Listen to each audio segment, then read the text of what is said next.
Hello students, अब हम लोग part 3 sexual reproduction in flowering plants के इम्पोर्टेंट क्वेश्चन की तरफ आ गए हैं। ठीक है, लास्ट वीडियो में जो 10 क्वेश्चन थे वो जो है इसी लेसन से थे, sexual reproduction in flowering plants के थे। लेकिन इस वीडियो लेक्चर में हम लोग टोटल 15 क्वेश्चन को अटैम्प्ट करेंगे और इसके बाद ये चैप्टर 2 कंप्लीट हो जाएगा। एक्चुअल में हम प्रीवियस ईयर इसलिए टच कर रहे हैं ताकि जो हमारा लास्ट राउंड की प्रिपरेशन होती है वो इस बात पे डिपेंड करती है कि हमने प्रीवियस ईयर को मैक्सिमम कितना टच किया। ये तो हमारा 35 क्वेश्चन हो जाएगा, आपका 10 ये और ये 15 ये। ठीक है, बट आप जो है मैक्सिमम क्या करिएगा, एक लिस्ट आपके पास अवेलेबल होगी, उस लिस्ट से लिस्ट अगर नहीं भी अवेलेबल होगी तो आप डिफरेंट जो है साइट्स है, डिफरेंट तरह के आपके पास नोट्स हैं और आपके कोचिंग इंस्टीट्यूट से जो है क्वेश्चन पेपर वगैरह मिले होंगे। तो उस बेस पे आप क्या करिएगा कि प्रीवियस ईयर क्वेश्चन को चैप्टर वाइज मैक्सिमम आप जो है 50 क्वेश्चन का एक टारगेट कर लीजिए कि हमको ईच चैप्टर 50 क्वेश्चन को टच करना है। देखो बहुत सारे ऐसे चैप्टर हैं जिसमें आपको मैक्सिमम क्वेश्चन टच करने पड़ते हैं, ज़्यादा उसमें टाइम देना पड़ता है। जैसे आपका एनसीईआरटी जो है फिजियोलॉजी, जैसे आप 11th की मैं बात करूं, मैक्सिमम आप टाइम 11th पे ही दीजिएगा क्योंकि आपका पास्ट ईयर था और आपका नेक्स्ट ईयर जो है वो 12 रहा। इस वजह से एक साल के गैप के बाद आप लंबा प्रिपरेशन करने के बाद जो है इसको भूल गए, लेकिन आप कोचिंग वगैरह में इसको फिर से रिमाइंड किए होंगे चैप्टर, जो जितने भी चैप्टर हैं क्लास 11th के। बट उसमें क्या है कि आप जो है बोर्ड पे फोकस करने के नाते, क्लास 12 पे फोकस करने के नाते मैक्सिमम आप भूल गए होंगे। तो उसमें प्लांट फिजियोलॉजी और ह्यूमन फिजियोलॉजी को मैक्सिमम आप क्या करिएगा, टच कर लीजिएगा। प्लांट फिजियोलॉजी में जो आपके रेस्पिरेशन है, फोटोसिंथेसिस है, इस पे ज़्यादा से आपको टाइम देना है। ठीक है, टीसीए साइकिल वगैरह हुआ, इससे रिलेटेड आपके जो है बहुत इंपॉर्टेंट क्वेश्चन आपके एग्जाम में आते रहते हैं। ह्यूमन फिजियोलॉजी से भी आपके मैक्सिमम क्वेश्चन आते रहते हैं। तो आप जो है रेस्पिरेशन और फोटोसिंथेसिस प्लांट फिजियोलॉजी में और एनिमल फिजियोलॉजी में मैक्सिमम जो है आप कोशिश करिएगा कि होल सोल जो है कम से कम जो है एक लिस्ट बने आपके पास कि हम जो है मैक्सिमम ईच चैप्टर से 50 क्वेश्चन को टच करें। हालांकि आप ये टाइम अब नहीं बचा है, फिर भी मैं ये कहूँगा कि अगर कोशिश करिए मैक्सिमम जितना हो जाए प्रीवियस ईयर ही टच करेंगे। ठीक है, और अब आते हैं 12 में हम। तो 12 में तो आपका जानते ही हैं कि चैप्टर 1 से बहुत ज़्यादा उससे क्वेश्चन पूछा नहीं जाता है, लेकिन हम उसमें 10 to 15 क्वेश्चन उस पर रिवाइज करा देंगे और उसको फुल एनालिसिस कर देंगे जैसे प्रीवियस वीडियो में मैंने किया था।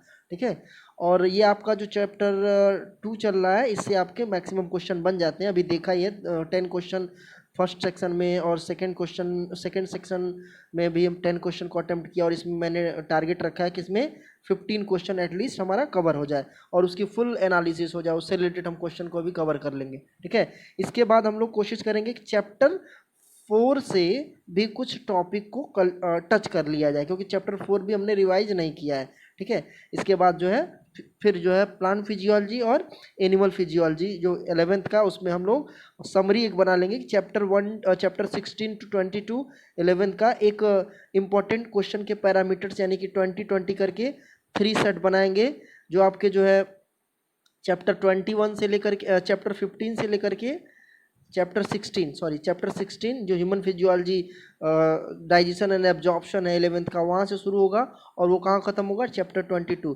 इससे पूरे लेसन से हम 10 क्वेश्चन के या 20 क्वेश्चन के 3 सेट्स हम प्रिपेयर करेंगे और वो सेलेक्टेड क्वेश्चन होंगे और उस पर हम लोग एक बार एनालिसिस कर देंगे। फिर प्लांट फिजियोलॉजी को भी एक बार यानी रेस्पिरेशन और फोटोसिंथेसिस को 2 चैप्टर लेकर के हम फिर 3 सेट्स प्रिपेयर करेंगे। ये आपका वीडियो मिल जाएंगे बिफोर 10 जून के पहले, बट आप जो है अपनी प्रिपरेशन को बाकी सब्जेक्ट को लेकर के भी इसमें जारी रखेंगे। ठीक है, सो टाइम डिले किए बगैर हम लोग अभी क्वेश्चन को टच करते हैं। ठीक है, 21 ऑनवर्ड, क्योंकि पहले सेक्शन में 1 to 10 था, दूसरे सेक्शन में 11 to 20।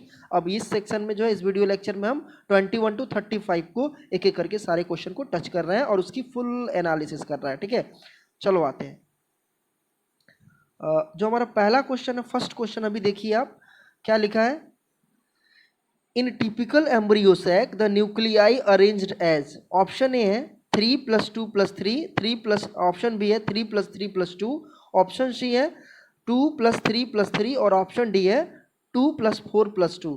तो आपको पता है कि जो टिपिकल एम्ब्रियो सैक होता है उसमें 3 तो एंटीपोडल सेल होते हैं, 2 न्यूक्लियस किसके होते हैं, 2 न्यूक्लियस सेंट्रल सेल के और 2 न्यूक्लियस सिनर्जिड्स के और 1 न्यूक्लियस क्या हो जाता है एग सेल के। यानी कि जो अरेंजमेंट है एक पोल से लेके दूसरे पोल तक यानी 3 पोल पे इसको डिवाइड किया जाता है। तो फर्स्ट पोल पे कितने न्यूक्लियस है 3, सेकेंड पोल पे कितने न्यूक्लियस है 2 और थर्ड पोल पे कितने न्यूक्लियस है 3। ठीक है, तो ये अरेंजमेंट कितना हो जाएगा 3 + 2 + 3 का। यानी कि ये 3 क्या एंटीपोडल सेल और ये 2 क्या ये आपके सेंट्रल सेल की बात कर रहा है न्यूक्लियस की, और ये लास्ट के 3 में से 2 न्यूक्लियस सिनर्जिड्स के और एक न्यूक्लियस जो है एग सेल के। तो ऑप्शन क्या हो जाएगा ए हो जाएगा 3 + 2 + 3। बाकी ये सब आपको फोकस नहीं करने हैं। ठीक है, तो आप आई होप इसको समझ गए होंगे और इसको कर भी ले जाएंगे नेक्स्ट टाइम अगर पूछेगा तो। चलो आते हैं 22 पे आते हैं। 22 में क्या पूछ रहे हैं what would be chromosome number of के बाद थोड़ा सा जूम आउट करना पड़ेगा, लिखा है cell. What would be chromosome number of cells in aleurone layer. देखो बेटा ये एल्यूरॉन लेयर क्या होता है अभी समझेंगे, इसको समझा देंगे। If megaspore mother cell has 10 chromosome. ये एल्यूरॉन लेयर क्या होता है इसको आप समझ लीजिए थोड़ा सा। आप 11th में जब मॉर्फोलॉजी पढ़ रहे होंगे चैप्टर 5, ठीक है, सीड की मॉर्फोलॉजी या एनाटॉमी, तो उस समय आप जो है मेज के स्ट्रक्चर ऑफ मेज सीड में आप देखे होंगे, बहुत इंपॉर्टेंट एक क्वेश्चन रहा होगा। मेज सीड में ऐसे ये एंडोस्पर्म को रिप्रेजेंट कर रहा है। ठीक है, ये क्या रिप्रेजेंट कर रहा है ये एंडोस्पर्म को रिप्रेजेंट कर रहा है। ठीक, और एंडोस्पर्म के आउटर लेयर को बोलते हैं एल्यूरॉन लेयर। क्या बोलते हैं एल्यूरॉन लेयर। और यहाँ पे बाकी के आपके कॉमन है स्कूटेलम है, ठीक है, कोलियोप्टिल है, कोलियोप्टाइल है और कोलियोरिजा है। ठीक है, इसके अलावा जो है आपके जो है प्लूम्यूल और रेडिकल्स भी इसमें आते हैं। तो ये आपका पार्ट जो दिखा रहा है ये कोटिलिडन्स के पार्ट दिखा रहे हैं और ये वाला पार्ट दिखा रहा है एंडोस्पर्म का। तो एल्यूरॉन लेयर क्या है एंडोस्पर्म का एक पार्ट होता है। ठीक, यानी कि जितनी प्लॉइडी एंडोस्पर्म के होते जितने नंबर ऑफ क्रोमोसोम एंडोस्पर्म में होगा उतने ही एल्यूरॉन लेयर में होगा। एंडोस्पर्म खास बात होती है मोनोकॉट सीड की, इसी वजह से मोनोकॉट सीड को बोला जाता है एंडोस्पर्मिक सीड और एल्बुमिनस सीड। ठीक है, और मेज क्या आपका मेज है एंडोस्पर्मिक सीड। इस चीज़ पे आपको फोकस करना है। चलो आगे इसको थोड़ा सा जूम आउट करके हम चेक करते हैं और सॉल्व करते हैं कि हमारा पूरा मैटर क्या है। पूछ रहा what would be chromosome number of cell in aleurone layer if megaspore mother cell has 10 number of chromosome. देखो बेटा ये मेगास्पोर मदर सेल डिप्लॉयड होता है 2n। ठीक है, तो यहाँ पे सॉल्व कर दे रहे हैं हम कि पूछ क्या रहा है कि मेगास्पोर मदर सेल में अगर तुम्हारा 10 नंबर ऑफ क्रोमोसोम है, यानी कि मेगास्पोर मदर सेल में कितने नंबर ऑफ क्रोमोसोम है 10 नंबर ऑफ क्रोमोसोम है। तो पूछ रहा है एल्यूरॉन लेयर में कितने नंबर ऑफ क्रोमोसोम होंगे। ठीक है, तो अभी आते हैं एल्यूरॉन लेयर क्या होता है 3n होता है, ये तो सबको पता है। तो n इज इक्वल टू कितना हो जाएगा n इज इक्वल टू 5।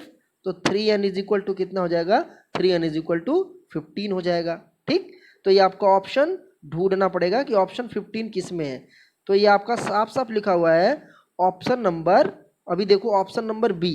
ठीक, तो ये हमारा ऑप्शन नंबर बी क्या हो जाएगा करेक्ट हो जाएगा। तो आई होप इसको आप समझ गए होंगे और इसको नेक्स्ट टाइम अगर पूछेगा तो कर ले जाएंगे। चलो आगे आते हैं नेक्स्ट क्वेश्चन पे आते हैं। ये कब पूछा है ये ओडिशा 2006 में पूछा हुआ है। चलो आगे आते हैं नेक्स्ट क्वेश्चन जो है वो क्या दिया हुआ है what would be the number of chromosomes in cell of a aleurone layer in a plant species with 8 chromosome in its synergids. कह रहा है कि सिनर्जिड्स में अगर 8 क्रोमोसोम है तो एल्यूरॉन लेयर में कितने क्रोमोसोम होंगे। तो आपको क्या जानना है आपको ये जानना है कि सिनर्जिड्स क्या होता है। सिनर्जिड्स होता है बेटा आपका हेप्लॉयड। ठीक है, जो सिनर्जिड्स होते हैं वो क्या होते हैं हेप्लॉयड होते हैं। तो n इज इक्वल टू कितना दिया है 8। ठीक, तो आपको सीधे सीधे मालूम है कि एल्यूरॉन ट्रिप्लॉयड होता है तो 3n इज इक्वल टू कितना हो जाएगा 24। तो अभी आते हैं 24 कहाँ ऑप्शन है 24 हमारा ऑप्शन नंबर बी की तरफ जा रहा है। ठीक है, चलो आगे आते हैं। तो हमारा ये बी हो जाएगा CBSE 2007 में पूछा हुआ है। ठीक है 2007 में। चलो आते हैं नेक्स्ट क्वेश्चन क्या है study of pollen grain is. चलो study of pollen grain is क्या कह रहा है कि पॉलन ग्रेन की स्टडी को क्या बोलते हैं। तो ऑप्शन ए सही हो जाएगा पैलिनोलॉजी। ठीक है, ये इथमोलॉजी कोई कॉन्सेप्ट होता नहीं है, पैलियोबॉटनी कॉन्सेप्ट होता है study of plants fossils. Note कर लेना वो कभी कभी एग्जाम में पूछा जाता है। Study of plants fossils is called as palaeobotany. और डी ऑप्शन जो ओमेगा टेक्सोनॉमी, ये दूसरा कॉन्सेप्ट है, ये क्लासिफिकेशन की टेक्सोनॉमिकल यानी कि ग्रुपिंग ऑफ प्लांट्स यानी प्लांट क्लासिफिकेशन का ये पार्ट हो जाएगा। तो ये हमारा ऑप्शन क्या हो जाएगा, ऑप्शन ए सही हो जाएगा। Study of pollen grain is known as palynology. ठीक है, चलो आते हैं 24 नंबर पे आते हैं। Which one is triploid. तो आई होप अगर कोई बायोलॉजी की ABCD सीख रहा होगा इसमें से, जो भी हमारा लेक्चर सुन रहा होगा, तो उसको फिर से बता दें कि ट्रिप्लॉयड का मतलब होता है 3N, और 3N का मतलब होता है तुम्हारा एम्ब्रियो सैक में जो ट्रिप्लॉयड स्ट्रक्चर होता है वो हमारा एंडोस्पर्म होता है। ठीक है, तो 25 का जो ऑप्शन हो जाएगा वो 25 का ऑप्शन हो जाएगा सी। मेगास्पोर क्या होता है, डिप्लॉयड होता है। एम्ब्रियो क्या होता है, डिप्लॉयड होता है। माइक्रोस्पोर क्या होता है, ये हैप्लॉयड होता है। ठीक है, चलो ओडिशा 2008 में पूछा गया है।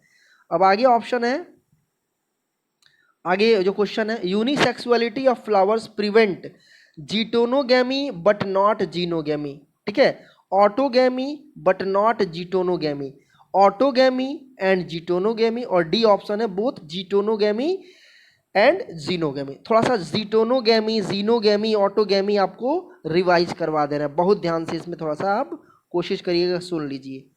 चलो थोड़ा सा रिवाइज करा दें। यहाँ पे देखो, सपोज दैट आपके पास दो प्लांट है, एक ये प्लांट 1 और एक दूसरा प्लांट है प्लांट 2। ठीक है, ये प्लांट 1 में एक फ्लावर ये है और दूसरा फ्लावर ये है।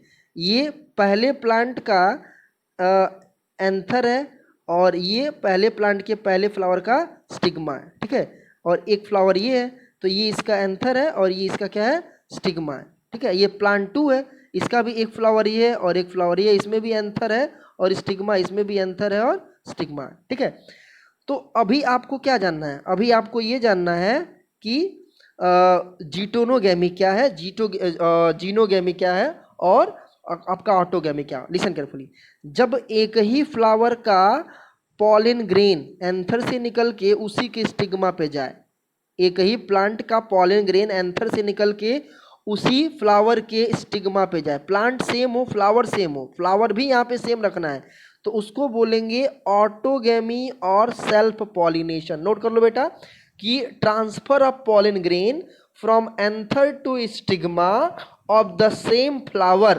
भाई सेम फ्लावर है तो प्लांट अलग अलग थोड़ा ना होगा, तो आप सीधे यही कॉन्सेप्ट लगा कर फुल स्टॉप लगा देंगे। Transfer of pollen grain from anther to stigma of the same flower is called autogamy. ठीक, चलो आते हैं नेक्स्ट। नेक्स्ट आपको समझाना जीटोनोगैमी क्या होता है। Transfer of pollen grain from anther to stigma of two different flowers from the same plant. ठीक है, तो ये क्या हो जाएगा आपका जीटोनोगैमी। ये फिजिकली तो क्रॉस पॉलिनेशन होता है बट जेनेटिकली ये सेल्फ पॉलिनेशन होता है क्योंकि प्लांट सेम है। ठीक, तो ये जीटोनोगैमी क्या है बेटा, फिर से एक बार सुन लो। Transfer of pollen grain from anther of one flower to stigma of another flower of the same plant. ठीक, तो ये होता है जीटोनोगैमी। तो ये भी आपका कॉन्सेप्ट क्लियर हो गया। ये कॉन्सेप्ट जो है ऑटोगैमी, ये जेनेटिकली होते हैं।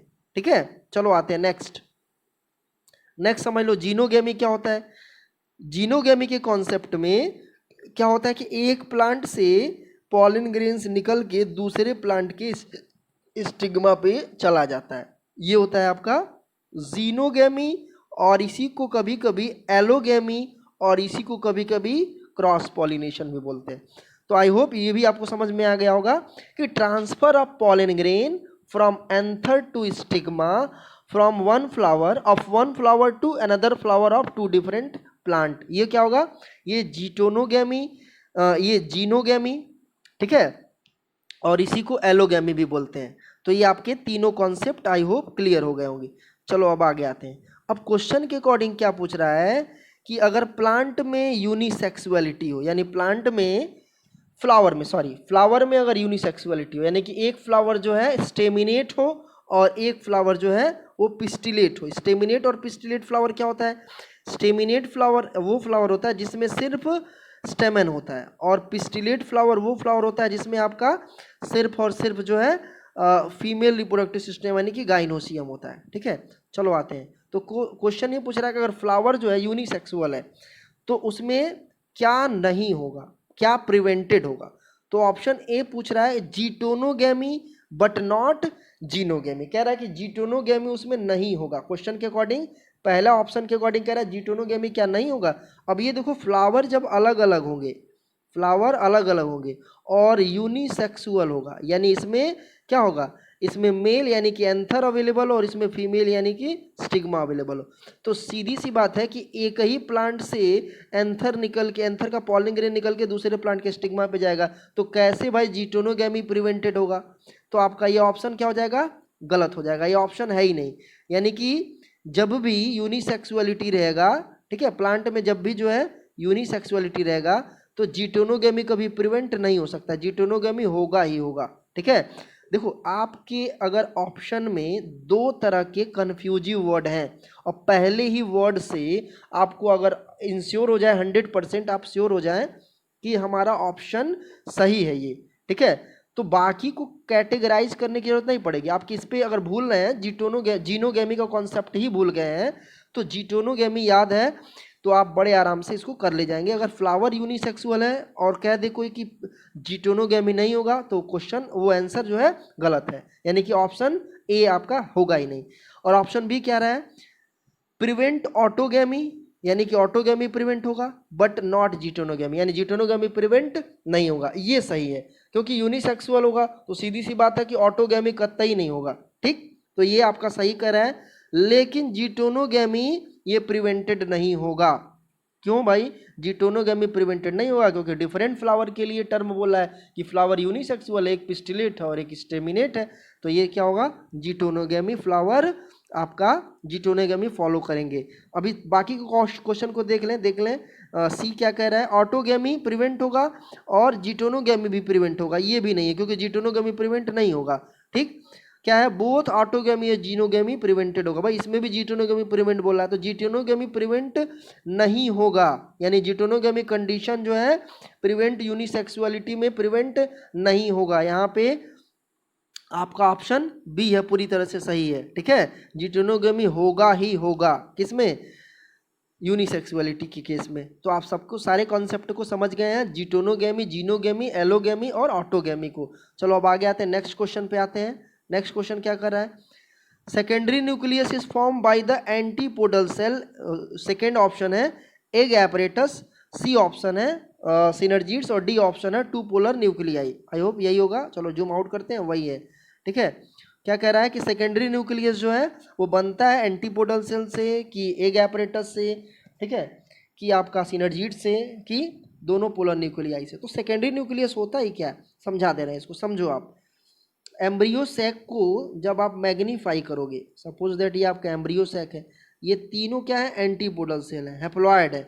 यहाँ पे आपके दो सिनर्जिड्स और एक एग सेल है, ये भी तीनों हैप्लॉयड है। सेंटर में ये आपके जो दो न्यूक्लियस हैं, ये दोनों बाद में ये प्राइमरी न्यूक्लियस है, ये आपका क्या पढ़ते हैं, PEN, प्राइमरी एंडोस्पर्म न्यूक्लियस। ठीक है, तो होगा क्या कि ये दोनों फ्यूज करके 2N स्ट्रक्चर बनाते हैं, यानी कि डिप्लॉयड सेकेंडरी न्यूक्लियस बना लेते हैं। कौन, प्राइमरी एंडोस्पर्म न्यूक्लियस जो दो दिख रहे हैं अंदर सेंटर में, वो क्या हो जाते हैं, बाद में फ्यूज होकर के डिप्लॉयड सेकेंडरी न्यूक्लियस बनाते हैं, जो बाद में एक न्यूक्लियस ऑफ पॉलिन ट्यूब से फ्यूज होकर के ट्रिप्लॉयड क्या बना लेता है, ये ट्रिप्लॉयड बना लेता है प्राइमरी एंडोस्पर्म न्यूक्लियस। ठीक है, तो ये जो पोलर न्यूक्लियाई है, ये प्राइमरी एंडोस्पर्म न्यूक्लियाई, ये क्या होता है, ये ट्रिप्लॉयड होता है। तो ये जो पोलर न्यूक्लियाई है, ये पोलर न्यूक्लियाई शुरुआत में दो होते हैं, यानी कि दोनों अलग अलग होते हैं, बाद में फ्यूज होकर के वो डिप्लॉयड सेकेंडरी न्यूक्लियस बना लेते हैं। ठीक है, तो डिप्लॉयड सेकेंडरी न्यूक्लियस का ऑप्शन क्या हो जाएगा, कैसे बनता है, form by two polar nuclei. इतना ध्यान दीजिए कि ये एंटीपोडल सेल कभी फ्यूज नहीं होते हैं, एग एपरेटस ये एक ही सिंगल होता है, वो फ्यूज होकर के सेकेंडरी न्यूक्लियस नहीं बनाता है बल्कि वो जाइगोट बनाता है।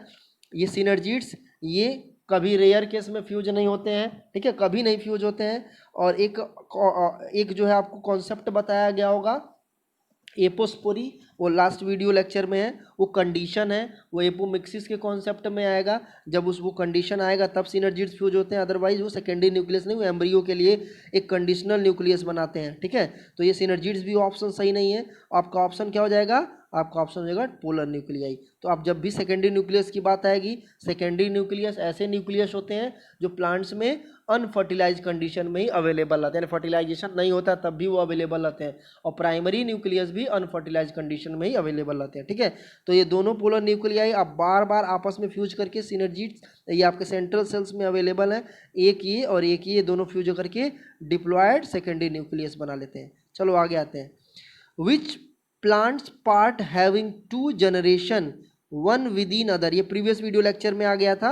ये आप जो है इसको आप बड़े आराम से कर ले जाएंगे, सीड होगा। ठीक है, तो आप प्रीवियस वीडियो लेक्चर पार्ट 1 या पार्ट 2 देखेंगे तो उसमें ये आपको आंसर, सही आंसर मिल जाएगा। चलो आते हैं अब ऑप्शन क्या, आप क्वेश्चन क्या पूछ रहे हैं? Assured seed set is possible even in absence of pollination in flower which are, कह रहा है कि अश्योर्ड सीड सेट किस कंडीशन में बनता है? AMU अलीगढ़ मुस्लिम यूनिवर्सिटी 2009 में पूछा है। अश्योर्ड सीड सेट का मतलब समझा दें कि ऐसे सीड सेट जो जेनेटिकली और morphologically same kinds of plants को डेवलप करते हैं, सेम काइंड्स ऑफ एम्ब्रियो को डेवलप करते हैं एज लाइक द एंसेस्टर, यानी कि जेनेटिकली और मॉर्फोलॉजिकली वो सेम तरह के, सेम टाइप के वो अपने पेरेंटल जीनोटाइप और फिनोटाइप वाले कैरेक्टर्स को फॉलो करते हैं। यानी कि उसमें सेल्फ पॉलिनेशन के चांस होंगे तभी जाकर के 100% एक्यूरेसी होगा सेल्फ पॉलिनेशन में, तभी जाकर के वो ऑटोगैमी को, तभी जाकर के वो अश्योर्ड सीड को प्रोड्यूस कर सकता है। अश्योर्ड सीड का मतलब होता है कि the seed set having similar kinds of genetic and morphological features. ठीक है, तो अब आते हैं एक एक करके सब समझा देते हैं। पहला ऑप्शन क्या है? Chasmogamous flower. Listen carefully, chasmogamous flower are those flower that remain open at the time of sexual maturity. Flower जो सेक्सुअल मैच्योरिटी के टाइम पे ओपन होगा, वो तो भाई कोई गारंटी नहीं कि उसमें सेल्फ पॉलिनेशन होगा, क्रॉस पॉलिनेशन हो, बाई सेक्सुअल है। ठीक है, तो प्रोटोएंड्री या प्रोटोगाइनी कंडीशन में, यानी कि अगर दोनों सेक्सुअल रिप्रोडक्शन स्टेमेन और एंथर सब मैच्योर है, बाकी के फ्लावर में मैच्योर है, तो इंसेक्ट पॉलिनेशन के थ्रू उसमें क्रॉस पॉलिनेशन के चांसेज हो जाएंगे। जब क्रॉस पॉलिनेशन के चांस होंगे तो एस्योर्ड सीड सेट जो है बन ही नहीं पाएगा। तो एस्योर्ड सीड सेट तब बनता है जब ऑटोगामी के चांस ज़्यादा होते हैं। सिंपल आप एक जो है कहीं दाएं बाएं में कोने कोपचे में आप लिख लीजिए, assured seed set is directly proportional to autogamy, यानी ऑटोगैमी होगा तो उतना ही परसेंट में अश्योर्ड सीड बनेंगे। 100% autogamy means 100% assured seed set. चलो आते हैं, तो आपका चास्मोगैमस नहीं हो, क्योंकि फ्लावर, चास्मोगैमस ऐसे फ्लावर होते हैं जो ओपन रहते हैं at the time of sexual maturity. Cleistogamous flower are those flower that remain closed at the time of sexual maturity, means both chasmogamous and clistogamous flower are bisexual flower. So all the bisexual flower which remain closed at the time of sexual maturity, यानी कि अगर कोई cleistogamous flower है तो वो sexual maturity के समय, यानी कि जब एंथर और स्टिग्मा ये दोनों मैच्योर होंगे लेकिन क्लोज रहेगा, तो इंसेक्ट वगैरह आएंगे लेकिन उस पर कोई अफेक्ट नहीं डाल पाएंगे बाहर से, यानी कि उसका पॉलन ग्रेन बड़े आराम से उसी के स्टिग्मा पे जाएगा, बाकी का कोई चांस ही नहीं कि कोई पॉलन ग्रेन दूसरे फ्लावर्स का आकर के इस पे इसको अफेक्ट कर दे। तो क्लिस्टोगैमस ये ऑप्शन सही है। जीनोगैमी क्रॉस पॉलिनेशन होगा, कोई चांस ही नहीं है। जीटोनोगैमी ये जेनेटिकली जो है, लिसन, ये जेनेटिकली तो सेल्फ पॉलिनेशन होते हैं, लेकिन जो मॉर्फोलॉजिकली होते हैं वो क्या होते हैं? वो क्रॉस पॉलिनेशन होते हैं, यानी कि इसमें भी ओपन होना चाहिए फ्लावर का। जब ओपन होगा तो उसमें क्या होगा कि दूसरे केस में दूसरे प्लांट्स का पॉलन ग्रेन्स भी आकर के इस पर लैंड कर सकता है। तो फ्लावर जो जीटोनोगैमस करते हैं उसमें कभी कभी जीनोगैमी के भी कंडीशन आ जाते हैं। जो फ्लावर ओपन होकर के अपने ही पॉलन ग्रेन्स का अपने ही प्लांट के पॉलन ग्रेन्स को अपने ही प्लांट के किसी दूसरे फ्लावर्स के स्टिग्मा पे पहुंचा रहा है, तो उसकी क्या गारंटी है कि दूसरे प्लांट्स का पॉलन ग्रेन्स उसी के सेम फ्लावर्स के दूसरे प्लांट्स के पॉलन ग्रेन्स पे स्टिग्मा पे आकर के लैंड नहीं करेगा। तो यहाँ पे आपको जानना है कि फ्लावर जो जीटोनोगैमस होते हैं वो ओपन रहते हैं, और फ्लावर जो जीनोगैमस होते हैं वो भी ओपन रहते हैं। फ्लावर जो चास्मोगैमस आता है वो भी ओपन होता है, और जब ओपन होगा, खुला एकदम होगा, तो उसमें कभी भी किसी भी तरह का क्रॉस पॉलिनेशन हो सकता है। ठीक है, तो ये हमारे आपके कहने की बात है कि geitonogamous are the condition, xenogamous are the condition, chasmogamous are the condition. But flower को हमेशा चास्मोगेमस ही रहना पड़ेगा, चाहे वो जीटोनोगेमस हो चाहे वो जीनोगेमस वाले कंडीशन में हो। तो ऑप्शन आपके यहाँ पे क्या हो जाएगा, अस्योर्ड सीडशिप जो है इस ऑप्शन में, चारों ऑप्शन में सिर्फ क्लिस्टोगेमस फ्लावर्स में ही बनेगा। अलीगढ़ मुस्लिम यूनिवर्सिटी 2009 के क्वेश्चन है। चलो आगे आते हैं। नेक्स्ट क्या है, which type of pollination bring genetically different type of pollen grains into stigma. कह रहा है कि इसमें से कौन सा ऐसा पॉलन ग्रेन है, कौन सा ऐसा पॉलिनेशन है जो genetically different type of pollen grain बनाता है। ठीक है, genetically different type of pollen grains stigma पे लैंड करता है। अभी देखो कि इसमें आपकी जो ऑप्शन है, ये ऑप्शन जो है आपका पहला ऑप्शन है क्लिस्टोगेमस। क्लिस्टोगेमस तो क्लोज रहेगा, जेनेटिकली डिफरेंट फ्लावर्स इसमें से चांस ही नहीं जेनेटिकली डिफरेंट पॉलन ग्रेन्स उसमें लैंड कर पाएगा, क्योंकि जब क्लोज है तो दोनों पॉलन ग्रेन्स और स्टिग्मा दोनों पैक है उसी में, बाहर से कोई चांस ही नहीं कि बाहर से कोई फ्लावर का पॉलन ग्रेन्स आकर के उसमें लैंड करेगा।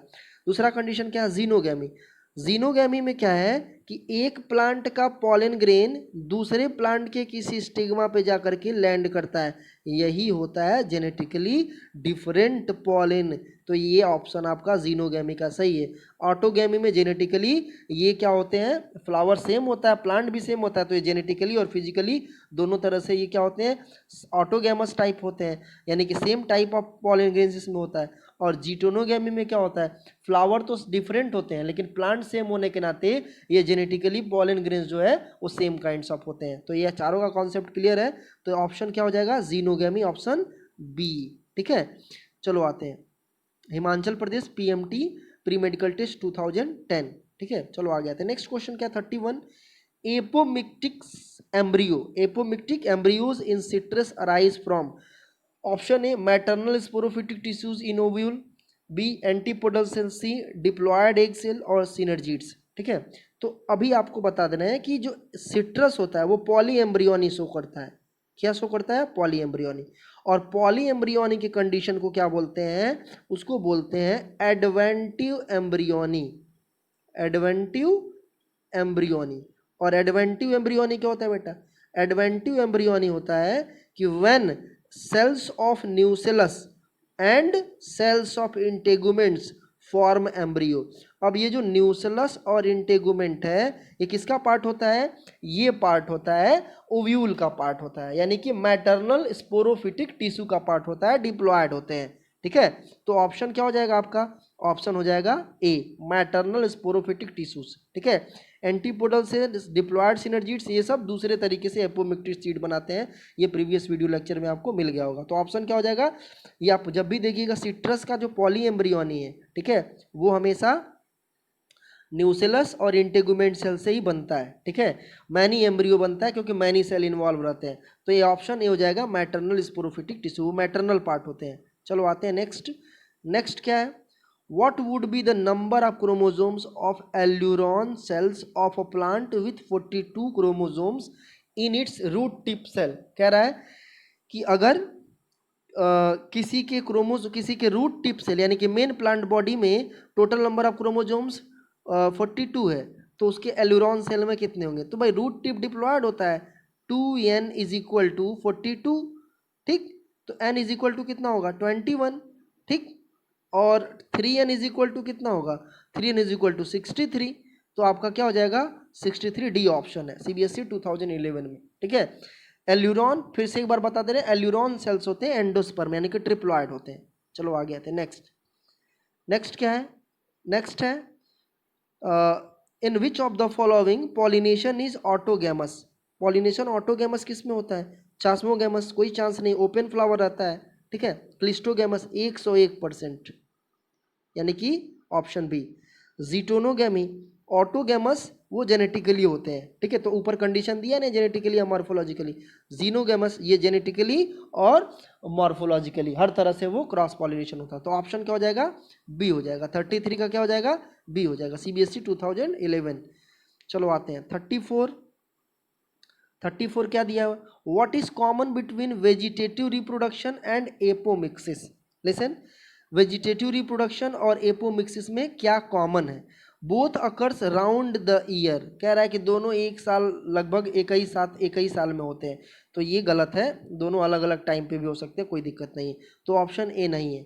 Both produce progeny identical to parents, ये सही है, ठीक है, क्योंकि एपोमिक्सिस में क्या होता है कि एक ही प्लांट में आपका without fertilization new offspring पैदा हो जाएगा, और वेजिटेटिव प्रोपगेशन में भी वही कंडीशन कि एक ही प्लांट से न्यू प्लांट पैदा होता है, तो जो जेनेटिकली और मॉर्फोलॉजिकली क्या होते हैं, सेम होते हैं, ठीक है। तो without checking the answer of option of other question, option देख लेते हैं वैसे, both are applicable to only dicot plant, ये मोनोकॉट में भी होता है। Both bypass the flowering phase, ये गलत है, तो ऑप्शन बी आपका सही है 34 के लिए, ठीक है। और लास्ट क्वेश्चन बच गया है, सीबीएसई मेन में पूछा 2011 में। चलो आते हैं, both autogamy and geitonogamy are prevented in, कह रहा है कि ऑटोगेमी और जीटोनोगेमी किसमें प्रिवेंटेड होता है, होता ही नहीं है। कैस्टर, कैस्टर क्या होता है, बाइसेक्सुअल फ्लावर है, ठीक है, कैस्टर जो अरंडी होता है वो बाइसेक्सुअल प्लांट है, उसमें तो ऑटोगेमी होगा ही होगा, 101% होगा, तो ये प्रिवेंट कैसे होगा। मेज, मेज भी बाइसेक्सुअल प्लांट है, ठीक है, आप देखे होंगे मेज को, मेज के बारे में थोड़ा सा बता दें, बहुत मिस्टीरियस प्लांट है, कभी कभी एग्जाम में पूछा जाता है। देखो जो मेज का प्लांट है, ऐसे यहाँ से लीफ निकला है, और लीफ के ऊपर ऐसे उसका जो भुट्टा होता है यहाँ से सिल्क निकला होता है, और ऊपर से यहाँ पे जीरे टाइप का कुछ निकला होता है, इसको बोलते हैं बेटा टैसल, क्या बोलते हैं, टैसल, और ये रिप्रेजेंट करता है स्टमन को, एंथर को, ठीक है, ये मेल रिप्रोडक्टिव पार्ट होता है। और ये क्या है तुम्हारा, ये है कॉर्न सिल्क, ये क्या है, कॉर्न सिल्क, और ये क्या रिप्रेजेंट करता है, ये फीमेल रिप्रोडक्टिव पार्ट यानी कि उसके स्टिग्मा स्टाइल को रिप्रेजेंट करता है। तो होता क्या, जब यहाँ से पॉलन ग्रेन गिरते हैं तो क्या होता है, इसका जो कॉर्न सिल्क है उसको लपक लेता है, और इसमें जो है फर्टिलाइजेशन होकर के छोटे छोटे सीड्स और एम्ब्रियो बनते हैं, ठीक है। तो ये बाइसेक्सुअल प्लांट है, कौन, मेज, तो मेज बाइसेक्सुअल हो गया, तो इसमें ऑटोगेमी होगा, ठीक है, प्रिवेंट नहीं होगा, यानी ये ऑप्शन में नहीं है। कैस्टर बाइसेक्सुअल है, कुकुम्बर बाइसेक्सुअल प्लांट है और यूनिसेक्सुअल फ्लावर होता है, इसमें भी जेनेटिकली जो है जीटोनोगेमी प्रिवेंटेड नहीं होगा, तो आपका ऑप्शन क्या हो जाएगा, पपाया। पपाया में क्या होता है कि ये प्लांट यूनिसेक्सुअल होता है, यानी कि मेल प्लांट अलग और फीमेल प्लांट अलग है, ठीक है। तो आपके ऑप्शन जो है 35 के सी हो जाएंगे, ठीक है, 35 के सी हो जाएंगे। तो ये आपके सारे ऑप्शन खत्म हो गए, जितने भी ऑप्शन थे वो सब के सब खत्म हो गए हैं, यानी कि हमने 35 आउट ऑफ 35 क्वेश्चन, हमने बहुत इंपॉर्टेंट क्वेश्चन के सेट्स को हमने सॉल्व किया है, और ये हमारा पूरा का पूरा एक चैप्टर 2 एक हमारा कंप्लीट हो गया है। अब हम नेक्स्ट वीडियो लेक्चर में हम कुछ नया, कुछ स्पेशल क्वेश्चन के सेट्स को लाएंगे और वो सॉल्व करेंगे, ठीक है। Thank you.